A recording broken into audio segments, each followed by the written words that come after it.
Okay, in this lesson, we're going to take another chord progression and play it on the keyboard. And this time I want to show you a different way to play the notes of the chord so that it will sound better when we move or progress from one chord to the next chord. So the progression that I'm going to use for this example is 1, 4, 5, 1. So let me go ahead and write the notes on the whiteboard so we can see specifically what I'm playing.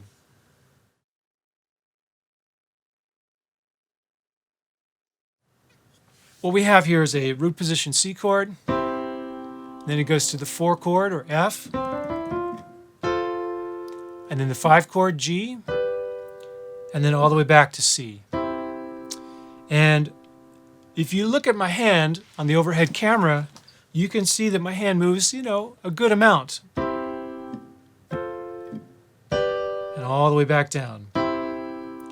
And not only does my hand move pretty far to get from one chord to the next, but the sound of the notes moves a lot too, right? So this chord sounds kind of medium in range, but by the time we get up to the F and the G, there's some pretty high notes up there.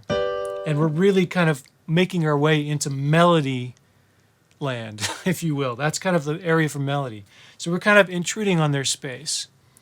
So what I want to show you is a way to play the same notes of this chord progression, but in a different order.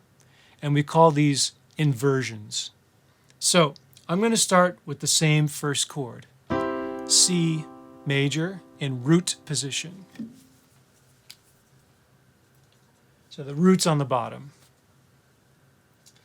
And I'm going to label the other two notes in the chord, 3rd and 5th. And then same thing on the 4 chord. The root is here, then the 3rd, and then the 5th. And I'm going to stop right there. So what I want to show you is a way to go from the C chord to the F chord without moving so much. So if we look at the C chord and we look at the notes in the F chord, some of those notes are also in the C chord, right? The note C is also in the C chord. So what if we went to the F chord, but instead of moving our whole hand, we just moved from here to here? And what I did is I took the C that would have been on top and I put it on the bottom, right? It's a lot smoother. So I'll show it to you on the board. So the C that we played in C major, we're going to keep it. And the C that was on the top, that was the 5th, we're going to move to the bottom. Just like that. And all the other music theory teachers are probably yelling at me because I'm not showing this to you in the right order, whatever that means. But this chord with the 5th on the bottom, we call a second inversion chord. Second. And I'll show you why. If I come over here to the right, to this C chord that we had, that's a root, a 3rd, and a 5th. Well, the first inversion of this would simply be to take the root and move it up to the top and play it with a 3rd and a 5th. That would be the first inversion of a C chord. So we have 3, 5, and then the root is on the top. If we inverted it one more time and put this 5th on the bottom and the root in the middle and the 3rd on the top, we call that a second inversion chord. So root position, first inversion, which has the 3rd on the bottom, and second inversion, which has the 5th on the bottom of the chord. Look, here's the thing. I'm not changing any notes. So if I play a C major triad like that, it's still C major. If I take this G and put it on the bottom and play it in second inversion, it's still C major.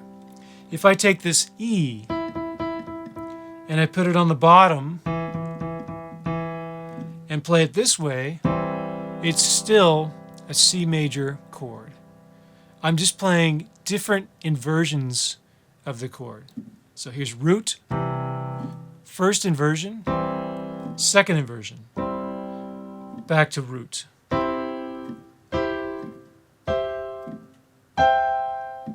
So we can play any of these 3-note chords as a root position, first inversion, or second inversion. Hope it's making sense. The reason that I went here first is because that movement is so smooth.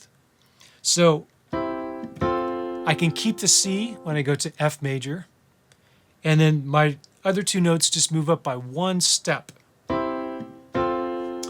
And we have a term that we use that kind of describes what it means when you move really well in harmony.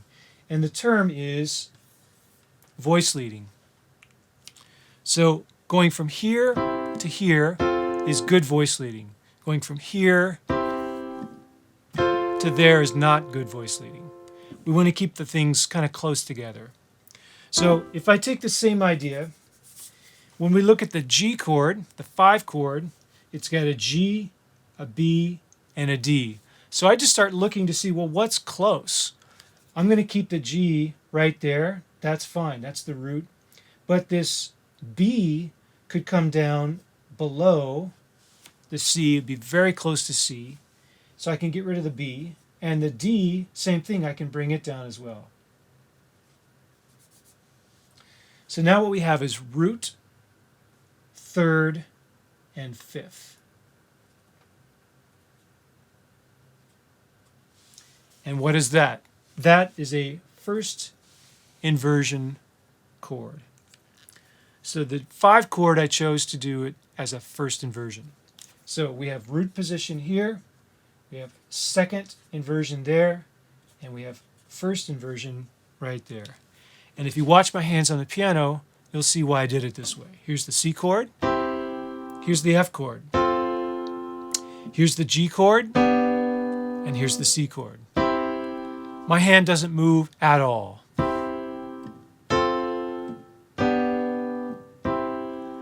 That is much better voice leading.